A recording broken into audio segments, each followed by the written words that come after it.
दिल्ली शहर में रहना कुछ लोगों का सपना होता है, मगर कुछ लोगों को जगह अगर मिल गया तो उसे डार्क बना देता है अपनी हरकतों से। 12 साल, 13 साल, 14 साल का लड़का खुलेआम कट्टा लेकर अपने हाथों में घूमता है।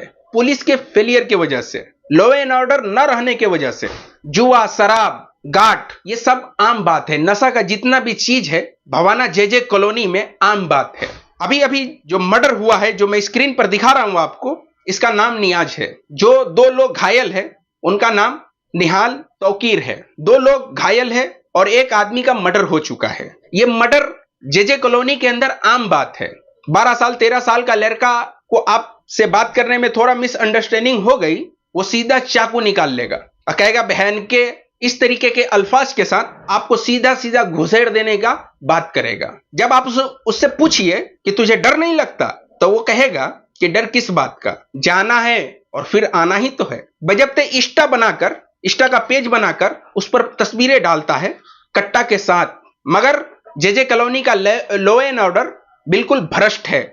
हर पुलिस वाला जो वहां आता है लगभग बिका हुआ ही पुलिस होता है। पहले तो कॉल कीजिए तो आएगा नहीं, रिस्पॉन्स नहीं लेगा। फिर 2 आदमी से कॉल कीजिए, रिस्पॉन्स नहीं लेगा। 10 आदमी से कॉल करने पर आता है 2 जने से, एक कलम कॉपी लेकर और एक छोटा सा डंडा लेकर। वो लॉ एंड ऑर्डर को सही करने आता है भाई साहब। उसको भी जो विक्टिम है उसका बात कम सुनता है और जो जुल्म किया है उसका ज्यादा, क्योंकि उसकी तरफ से रकम मिलने का चांसेस जो होता है ज्यादा होता है। इसीलिए पुलिस फोकस जो है विक्टिम का कम और जो जुल्म किया है उसका ज्यादा। मेरे शोहर जिंदा थे, वहाँ पे हाथ दिखाते ही बोले डॉक्टर साहब मुझे बचा लो, मुझे बचा लो। डॉक्टर बोले नहीं, तुम्हारे कॉलोनी वाले का तो ये पैसा बन गया हो यहाँ पे आने का, रोज चाकू मार के तो रोज तुम्हारा इलाज करेंगे, हम नहीं करेंगे इलाज। मेरे शोहर रो रहे, गिरा रहे कि मेरे को बचा लो, मेरे को बचा लो, मगर कोई सुनने के लिए तैयार नहीं। मेरे शोहर ने वही दम तोड़ लिया। यहाँ के पुलिस वाले भी मिले हुए हैं डॉक्टर के साथ, घूस खाने वाले लोग हैं।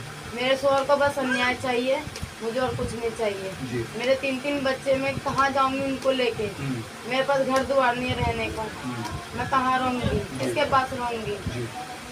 मुझे अन्याय चाहिए, बस मेरे शोहर का अन्याय चाहिए। सुनता है, रिपोर्ट आपका ही दर्ज करेगा, लेकिन वो रिपोर्ट थाने में जाते जाते रिपोर्ट ऐसे आप लिखवाइएगा और रिपोर्ट जाते जाते ऐसे हो जाता है।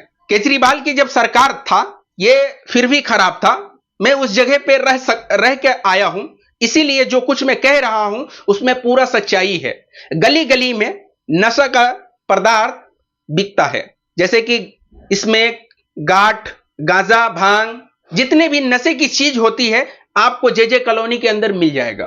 वो भी अलल ऐलान, कोई पुलिस का डर नहीं, कोई कुछ भी नहीं। गड्डीबाजी जो होता है, स्कैम करने का जो काम है जेजे कॉलोनी में सबसे ज्यादा चलता है।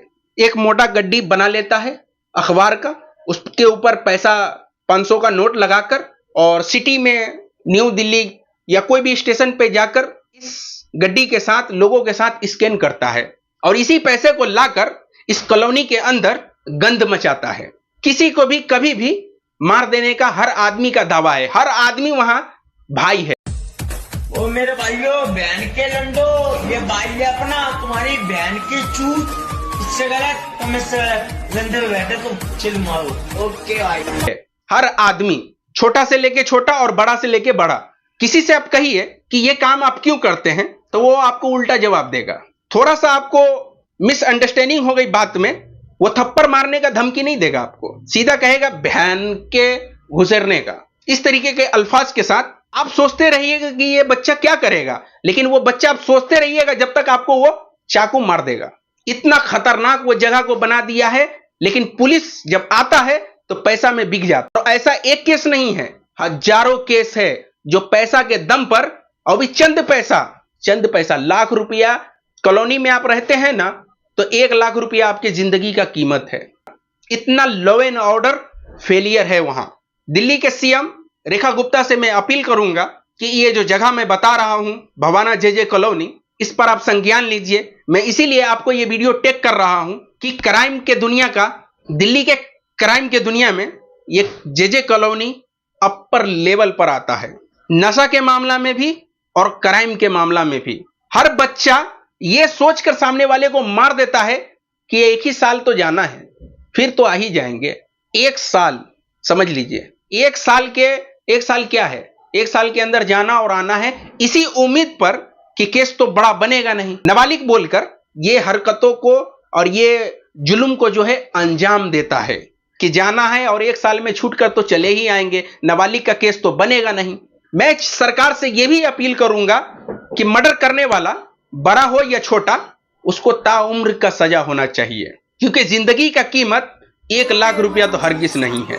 आपका और हमारा जिंदगी कितना इंपोर्टेंट है आप अपने रिलेटिव से पता करके देख लीजिए, क्योंकि किसी गैरों का अहमियत हम और आप नहीं लगा सकते, लेकिन आपका जो रिलेटिव है, जो आपसे मोहब्बत करते हैं, वो लोगों को पता है कि आप कितने कीमती हैं।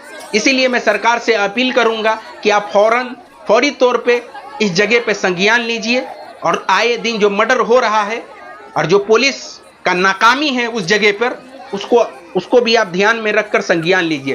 Thank you.